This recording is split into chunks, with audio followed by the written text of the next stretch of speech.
On the afternoon of April 18th, Coast Guard vessel SVG-09 set off from Chateaubelair Wharf with gas specialist Dr. Thomas Christopher from Montserrat, on a mission to measure via ultraviolet spectroscopy the sulphur dioxide flux or mass from the gas plume of the volcano, as well as to use an instrument called a multigas which would attempt to measure the ratio of 4 gases in the plume to each other. Data collected from these instruments will provide important information on the progression of the continuing eruption at our volcano. This would suggest that the system is still alive. When the eruption shuts down, when the volcano is no longer erupting, you will get hydrogen sulfide as your major sulfur species and not sulfur dioxide. So we look at the ratio of sulfur dioxide to hydrogen sulfide. And gives us an idea of what the system is doing. So when we see sulfur dioxide, we know the volcano is active. When they're not active, when they're resting, you don't see sulfur dioxide. Or if you do, very small amounts. It is the first eruption at La Soufriere that the sulphur dioxide flux has been successfully measured. In the next clip, the gas specialist explains how the instrument measuring the sulphur dioxide works. Making a slice to the plume and creating a face of it. And then you can basically integrate that over time to work out how much gas is coming out based on how much gas is. How can you tell it? How dense is it? The instrument works. The instrument basically will see when you're in the gas and it will pick it up. Well, when you say face, exactly. Well, basically you're making a slice through the plume and you're creating an artificial surface. And you're going to work out how much gas is in that slice. And it extrapolates for time. And then that should give you how much gas you're in. And how much have you found so far? We've had a number of different values. The first value we got was about 800 tons per day. We got another one around 460. But the thing is, we expect it to move around. But also there's deposits from the ground with the gas in as well. The deposits from the explosions. So they're adding to how much gas we're seeing. But we can concentrate on what's coming. They do multiple scans of the plume in a day, and they do so every day. The reason for this is a high tempo because the volcano has impacts on the order of hours or days. And remember, you were measuring for an hour, maybe half an hour. So that's a very small snapshot. You're presenting data in chunks per day. But you're not actually measuring for a whole day. You're measuring for a fraction of the day. So you know that even that data is representative.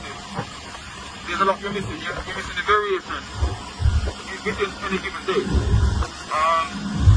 So you want to get as much measurements as you can see what your baseline is, because there will be noise within your baseline. It will vary, but somewhere in the middle is where your true value really is. So the idea now is to get the tempo up really quickly. Dr. Christopher will have to do this over a sufficient period of time before he can get a picture of what's happening. What you're seeing right now, right? Yeah. It means that when you compile it, Yeah. you have to put something together, right? Yeah, eventually. Eventually. But you wait a second. Not enough yet. But yeah, because I've only got 2 or 3 data points. So there's not enough to track. You want at least a week's worth of data. So I guess by next week I'll start looking at the plot of it and how it's changing. Because you're going to fall into what it's doing. On this particular trip, the scientists also used the multi-gas instrument, which has to be in the gases itself. In the next clip, he can be seen preparing the instrument. What I said is this instrument measures the ratios between the different gases. So he's telling me the ratio of the 2 sulfur species, sulfur dioxide, hydrogen sulfide, carbon dioxide and water to each other. So as I said, the gases are coming from different parts of the system. So if I can tell how much of any type is coming up, it will give me an idea of where the gassing is more prominent in the system. What we're going to do, we're going to go one more time. After we get up, I'm going to lock this off, and then we'll come back and we'll smell it. I'm going to bring this outside. It should While the multi-gas is taking measurements, he explains the mechanism by which it operates to the Coast Guard officers, who were curious. Basically, what you're hearing is a pump. It's an active pump. So it's pumping gas into the box. Pumping gas? Yeah, It's a suction? Yeah, it's sucking Pulling gas. gas. Sucking gas. Okay. It's sucking gas. So you want to take it back to research? We could process the data. It just create a text file. So we could just pull it out. Okay. We now go with the gas. We just analyze it and split it out back. Okay. I mean, I steal the gas. Sorry. But let it go. Yeah, you just analyze it and so you got in and out. Okay. You come in through there and come out through there. And come up. Intake, Out, yeah, Okay. in and out. And basically what you do, it have some sensors in there Okay. that analyze it and write a file. Okay. But hopefully write the file, because yesterday never write the file. Okay. Sometimes it do that.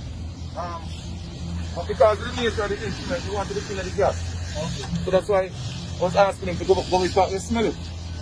Combining the data gleaned from the sulfur dioxide flux with successful multi-gas readings will be done in order to flux the other gases. Combining the ratio of carbon dioxide from 10 to 1, and then the flux is 10 times more than the 7 because it's the flux. You ratio all of them, and you flux in one.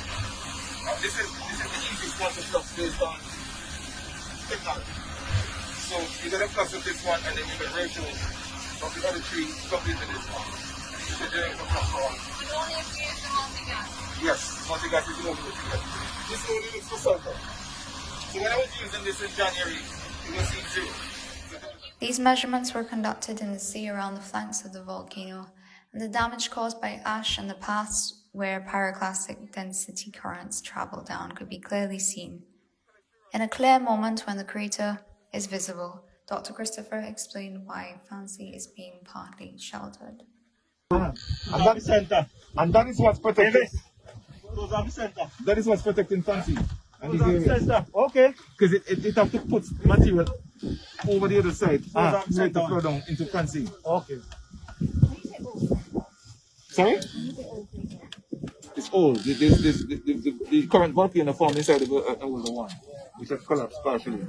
So there's an old soma. You can see the old cone behind it. That's the new form. This has been a report by Katherine Renton with filming and editing by Searchlight's Recursia Jackson, as well as editing by Searchlight's Adib Medford. Until next time.